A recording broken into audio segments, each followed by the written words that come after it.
Angela McArdle is the chair of the Libertarian Party. Now, she attracted both praise and also some criticism months ago when she invited former President Donald Trump to attend the Libertarian National Convention and make a pitch to libertarians for their vote. McArdle thinks that gambit paid off and that Donald Trump made promises to libertarian voters, like appointing a libertarian to his cabinet and freeing Ross Ulbricht, someone libertarians believe was unjustly sentenced to life in prison. But others say that cozying up to Trump has come at a cost. The Libertarian Party, after all, has its own candidate, Chase Oliver. While we haven't finished counting all the votes, it does look like Oliver has underperformed recent LP candidates. Now, Oliver told Reason Magazine, where I also work, that, quote, "I think we did the best we could, considering that there's been a lot of headwinds in this campaign. First and foremost, the two-party system, always trying to relegate alternative parties' voices, and also, he said, internal disputes within the party led to a less than full-throated support from national leadership."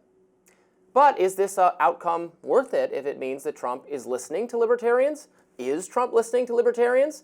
To discuss all this and more, I am joined by Angela McArdle. So happy to have you on Rising to discuss all of this. Thanks for having me.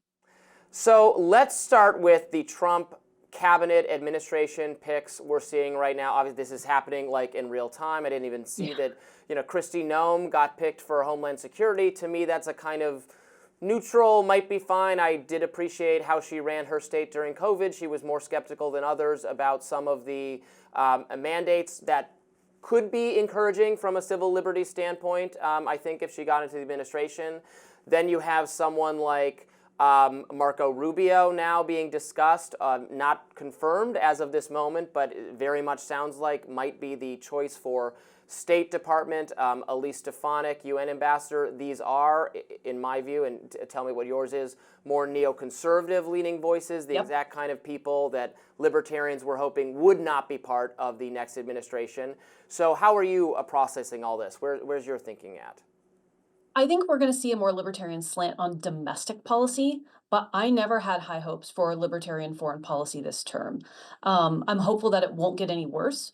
I think that Donald Trump is proud of the fact that he didn't start any new wars. So I think that's probably his goal this term. Libertarians should sort of adjust the bar as we're sort of riding this high of seeing Elon Musk come in and talk about shredding the federal government. I think that Donald Trump is going to try to negotiate peace with Russia, do something to de-escalate the conflicts in the Middle East. But I never thought that we were going to come in and have a purely libertarian administration. I think that people got maybe their hopes kind of set at the wrong metric. Yeah, I never got my hopes up. My expectations were probably even lower than yours because I know that Trump is not a particularly ideological figure and has mostly made personnel choices in the past about who looks good to him on TV, who's a fighter, who he thinks is doing a good rhetorical job of backing him up. Now, he has sometimes listened to non-interventionist voices, and that's been good. I personally would like if he's listening to people who think the education department can go and all that, involving someone like... let's talk about the explicit promises that you thought you got out of him after the Libertarian Convention appearance. My understanding is that's pardoning or freeing or whatever Ross Ulbricht, who, if most of our viewers probably know who that is, but was a libertarian-aligned person who got sentenced to life in prison for running a platform, Silk Road, that made possible all sorts of transactions, including illegal transactions, but he wasn't the one involved in that. He was just the innovator on behalf of the platform, and he got charged, we would argue, very unjustly, and it's been a major libertarian issue to get him released. Trump didn't do it during the first term, could have but didn't. So I've been skeptical that he's going to do it during the second term, but that's one of the things he said to you he would do, and then also add a libertarian to the cabinet. Am I missing anything? I mean, those are the big ones, right? It's free Ross Ulbricht, abolish the Department of Education, and put a libertarian in the cabinet. Those are the things that I'm focused on and trying to make sure that they happen, white knuckling it through the rest of it while everybody's losing their minds on the internet over Marco Rubio, who thankfully is not, he's not appointed yet. So there's still a little hope there. I do think he's going to free Ross Ulbricht. I don't know that Ross is going to literally walk out of prison on day one. I think there's still time that has to transpire in order for him to be processed and so on and so forth. But, I've arranged meetings between President Trump and, members of the Ulbricht family. It's it seems like it's actually going to happen.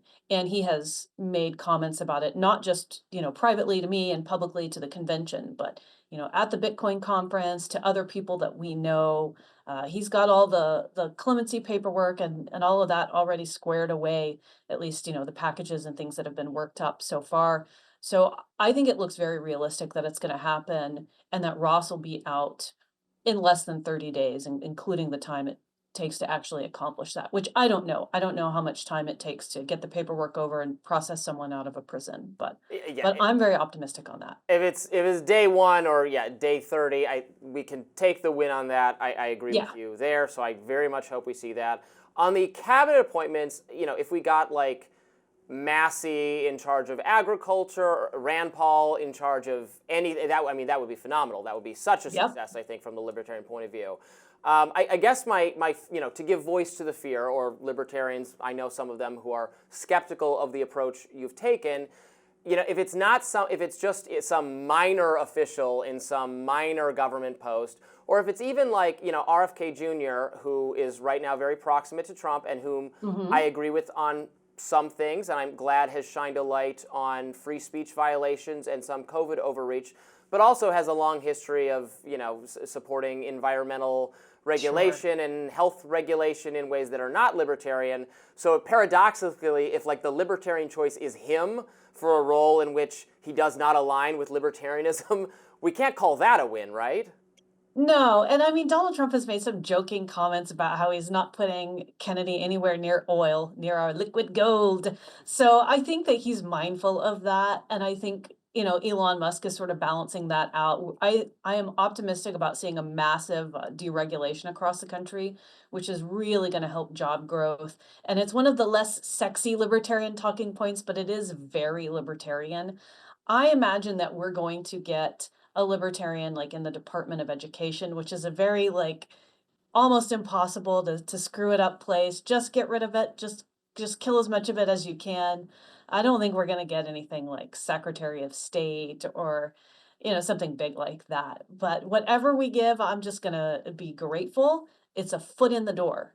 We have to remember to have long-term vision on this. It doesn't matter if it's something fairly innocuous, if it's not like the biggest prize, it's a foot in the door. The neocons used to be like a joke fringe think tank in DC, and now they control everything. It's because they got a foot in the door through William F. Buckley and probably the CIA. But I think we can do the same. We can start wedging our way in. If other people in the GOP will kick out a lot of the deep state people, then we'll be able to make some more advancements. Well, you and I are going to continue talking about this long-term strategy and also what it means for the Libertarian Party. We're going to stay tuned for this weekend. The rest of my interview with Angela McArdle will be available.